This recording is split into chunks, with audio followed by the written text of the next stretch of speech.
feel it, don't you? That suffocating weight of living in a world where everyone else seems perfectly content with their beautiful lives, while you're drowning in uncomfortable truths. Loneliness does not come from having no people about one, but from being unable to communicate the things that seem important to oneself. Carl Jung. Onward, thinkers. My name is Mr. Hulvik, and you're watching The Rational Wise. Carl Jung, the pioneering Swiss psychiatrist who dared to map the darkest territories of the human psyche, discovered something that will shake you to your core. He identified 7 distinct types of rare minds, psychological configurations so uncommon that encountering even one sends ripples through the collective unconscious. These aren't gifts, thinkers. They're evolutionary mutations in consciousness that isolate you from the comfortable unconsciousness most people mistake for living. If you recognize yourself as even one of these types, you're operating on a frequency that threatens the very foundation of how others construct their reality. Jung warned that such rarity comes with a price so steep that many who possess it spend their entire lives wishing they could return to ordinary consciousness. This journey will reveal why your difference isn't a flaw. It's a dangerous form of awareness that the world both desperately needs and violently resists. Type 7, the performance seers. Our 7th type, and the first we'll explore, represents those rare minds who see through the performance. Most people live their entire lives accepting the theater of social interaction as reality. They believe the mass, trust the performances, and never question why conversations feel scripted.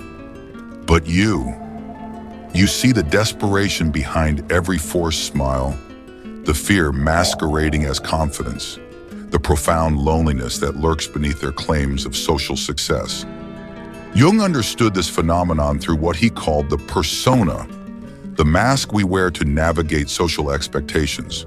For most, this mask becomes so fused with their identity that they forget it's removable. But rare minds like yours possess what Jung termed penetrating consciousness, an inability to mistake the performance for the performer. Consider Friedrich Nietzsche, whose piercing insight into human nature left him isolated from his time. When he declared God is dead, it wasn't theology, it was a diagnosis of Western civilization's loss of shared meaning.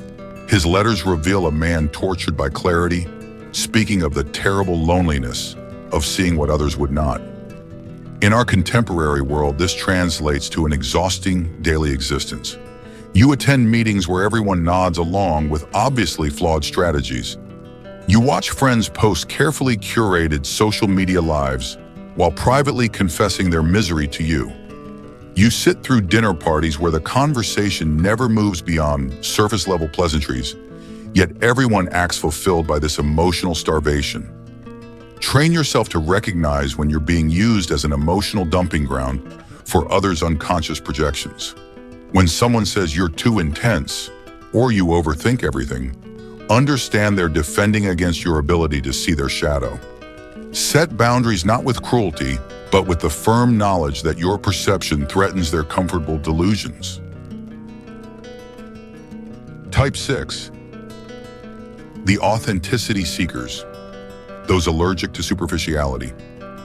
Small talk doesn't just bore you, it actively drains your life force.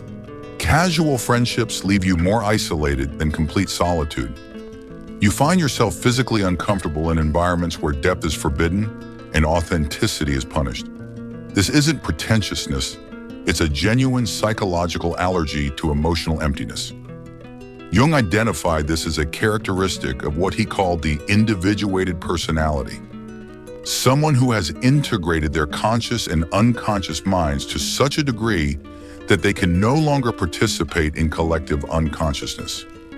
You literally cannot pretend that discussing weather patterns substitutes for human connection, that gossiping about celebrities creates intimacy, or that accumulating social media likes generates genuine self-worth. Diogenes of Sinope, the ancient Greek philosopher, embodied a radical rejection of superficiality. Living in deliberate poverty, he mocked Athenian social norms. When Alexander the Great offered to grant any wish, Diogenes replied, "Stand out of my sunlight." So allergic to displays of power, he saw even the world's greatest ruler as just an obstacle to authenticity. Today, this manifests as an inability to engage in what Jung called participation mystique with collective delusions. You can't laugh at jokes that reinforce harmful stereotypes. You can't engage in conversations that reduce complex human experiences to simple judgments. You can't attend social gatherings where the primary purpose is mutual validation of shared ignorance. Stop apologizing for your depth. When others accuse you of being too deep or too serious, recognize this as their confession of intellectual and emotional bankruptcy. Seek out environments and people who reward authenticity over performance. Art galleries, philosophy groups, volunteer organizations focused on meaningful causes. Your vision is their mirror. Type 5, the psychic absorbers. Those who process collective unconscious material. This is where Jung's insights venture into territory that rational materialism struggles to explain. You don't just observe emotions in others, you absorb them, process them, and often find yourself carrying psychological debris that isn't yours. That inexplicable depression that arrives without trigger, that anxiety that grips you in certain locations, that rage that seems to emerge from nowhere. Often, these aren't your emotions at all. Jung's concept of the collective unconscious suggests that beneath our individual consciousness lies a shared psychic space containing the accumulated experiences of humanity.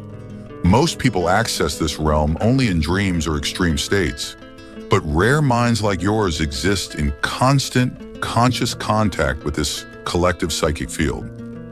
The 18th century mystic Emanuel Swedenborg documented this phenomenon in detail. Once a respected scientist, he began experiencing correspondence, the ability to perceive others' emotional and spiritual states across great distances.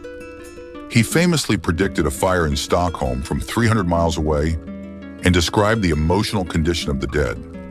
Though dismissed as delusional in his time, Jung later saw him as a rare case of expanded consciousness, not madness.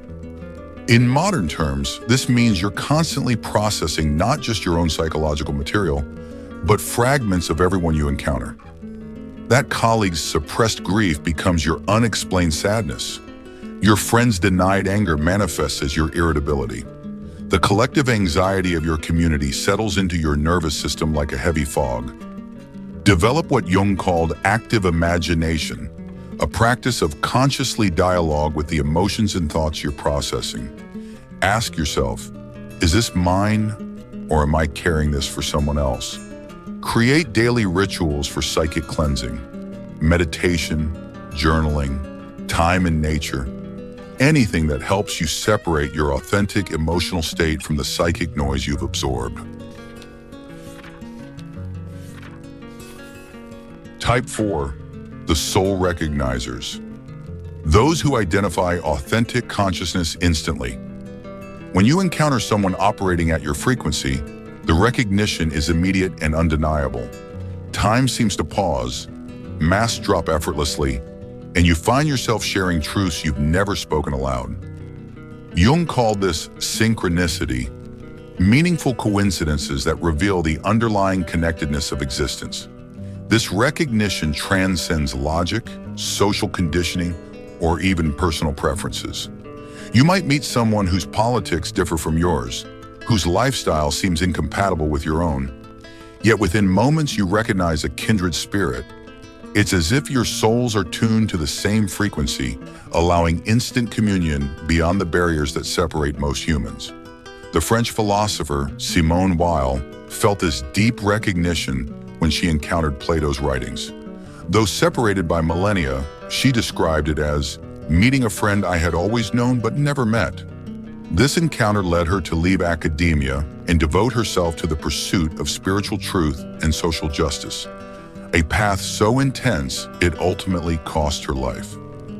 In contemporary life, these encounters are devastatingly rare. You might experience genuine recognition once or twice in a decade, if you're fortunate. But when it happens, the contrast with ordinary social interaction becomes almost unbearable. You realize how much energy you waste trying to connect with people who lack the equipment to receive your transmission. When you encounter authentic recognition, resist the urge to cling or demand constant contact. These connections exist on a different timeline than ordinary relationships. Trust that genuine soul recognition creates bonds that transcend physical proximity or frequent communication. Focus on becoming more authentically yourself, as this increases the likelihood of attracting your true tribe. You carry what others cannot hold. We've explored 4 types that mark you as psychologically rare: the performance seers, the authenticity seekers, the psychic absorbers, and the soul recognizers. These alone would set you apart from the masses who sleepwalk through existence.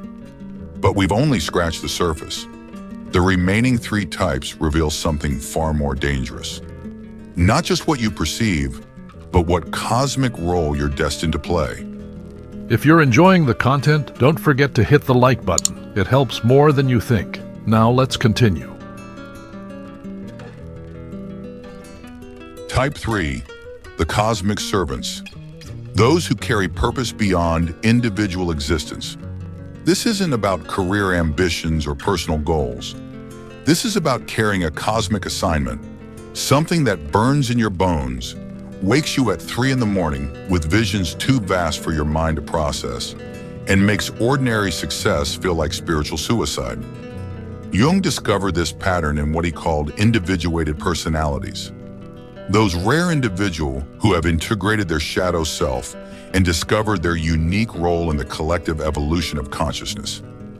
He observed that such people often feel chosen for something specific, even when they can't articulate what that something is. Consider Joan of Arc, a peasant girl who claimed to receive visions urging her to crown the Dauphin and drive out the English. Rational minds call it delusion, but Jung might see it as individual consciousness channeling collective transformation. Her sense of purpose was so strong it moved the French court, led armies, and changed European history, all before she turned 20. Today, this manifests as a persistent sense of being called to something greater than personal advancement.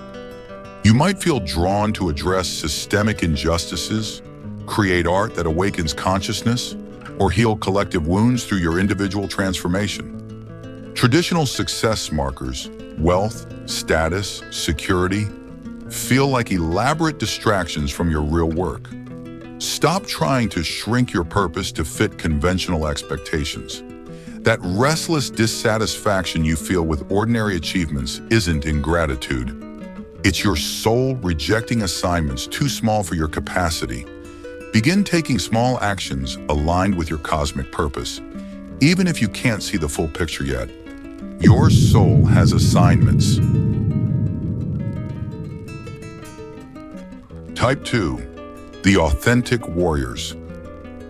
Those fighting the internal battle between truth and survival. Every day presents you with an exhausting choice. Be genuinely yourself and risk social rejection, or perform normalcy and betray your nature. This internal fragmentation creates what Jung called neurotic symptoms, not because you're mentally ill, but because you're spiritually suffocating under the weight of constant performance. Jung understood that rare consciousness types live with a fundamental split. Your authentic self is too intense, too honest, too complex for everyday social consumption. So you learn to fragment, creating a professional persona, a family persona, a social persona, each one carefully calibrated to avoid triggering others' discomfort with your intensity. German poet Rainer Maria Rilke lived this inner struggle. He had what Jung might call dangerous perception, the ability to see both beauty and terror with piercing clarity, to feel humanity's longing in his own heart. His letters reveal a man torn between solitude and authenticity and the pressures to conform. The only journey is the one within, he wrote. Yet he spent his life resisting the outer world's demands. This internal war manifests in symptoms that medical professionals often misdiagnose: chronic fatigue that no amount of sleep resolves, your soul exhausted from constant performance, anxiety that appears without obvious triggers, your authentic self screaming for release, depression that descends like fog, the grief of living as a stranger to yourself. Begin small experiments in authenticity. Choose one environment where you allow more of your genuine self to emerge. Notice which people are threatened by your authenticity and which are relieved to encounter someone real. Gradually expand these experiments until you're living more from your center than from your personas. Type 1, the wounded healers, the rarest minds who transform pain into wisdom. This is Jung's most profound discovery about the rarest consciousness type, what he called the wounded healer archetype. If you recognize yourself here, you represent the evolutionary pinnacle of human psychological development. Your capacity for deep perception, your allergy to superficiality, your cosmic purpose, all of these emerge from early experiences that should have destroyed you, but instead forged you into something unbreakable. Perhaps you were the child who felt everything too deeply, who saw through family facades, who couldn't pretend everything was fine when it clearly wasn't. That hypersensitivity that made you a target in childhood is the same sensitivity that allows you to perceive what others miss. The isolation you experienced forced you to develop an inner world rich enough to sustain you when the outer world offered only emptiness. Jung himself exemplified this transformation. His childhood was marked by his mother's mental illness, his father's crisis of faith, and his own terrifying visions that he learned to hide from others. These early wounds could have broken him, but instead they became the foundation for his revolutionary understanding of the human psyche. His personal journey through darkness became the map he offered to countless others seeking integration and wholeness.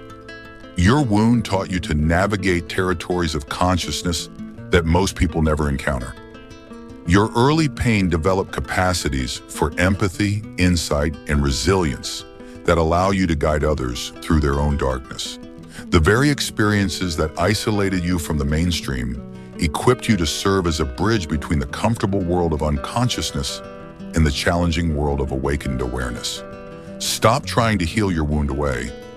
Instead, learn to honor it as your initiation into wisdom.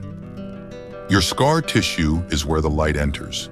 Use your hard-won insights to serve others who are navigating similar darkness, but never from a place of superiority. Always from the humility of someone who knows how difficult the journey truly is. What breaks you open lets the light in. These 7 types form a hierarchy of what Jung saw as humanity's rarest psychological profiles. States of awakened consciousness that are both gift and burden. From Type 7, the performance seers, to Type 1, the wounded healers, each marks a deeper level of rarity and cosmic responsibility. Together, they don't just describe rare individuals, they map the evolutionary ladder of human consciousness. Jung believed Type 1, the wounded healers, embody the next step for humanity, those who transform deep pain into service. But this awareness comes with weight. Your perception isn't a private gift. It's a sacred responsibility. In a world addicted to comforting lies, your devotion to truth is medicine. Your refusal to perform gives others permission to drop their masks. Your presence opens space for realness. This path demands courage. You must choose depth over belonging, truth over comfort, and authenticity over approval. Some will walk away. Let them. You weren't born to be ordinary. You came to do work that requires all of you. Are you ready to stop hiding your light to make others comfortable with their darkness? Are you prepared to own your rarity as a gift to a world drowning in sameness? Let me know what you think in the comments. I read every single one. And of course, subscribe for more high-value content. Remember, you weren't born to fit in. You were born to stand out. In a world that rewards conformity, your authenticity isn't just personal liberation. It's revolution disguised as individual healing. The 7 types don't make you better than others. They make you responsible to others. Whether you're a Type 7 performance seer or a Type 1 wounded healer, you're responsible for modeling what authentic living looks like, responsible for refusing to participate in collective unconsciousness, responsible for using your rare consciousness in service of collective awakening. Your difference is your contribution. Your intensity is exactly what's needed. Your inability to fit in isn't a flaw, it's your assignment. If you saw yourself in these 7 rare types, remember, your depth is a gift, but not everyone will see it that way. This kind of awareness often triggers what others hide. To understand why your energy attracts envy and resistance, and how to deal with it, watch next. 7 signs your powerful aura attracts envy from others. Carl Jung. Keep going. Stay rare. Onward thinkers,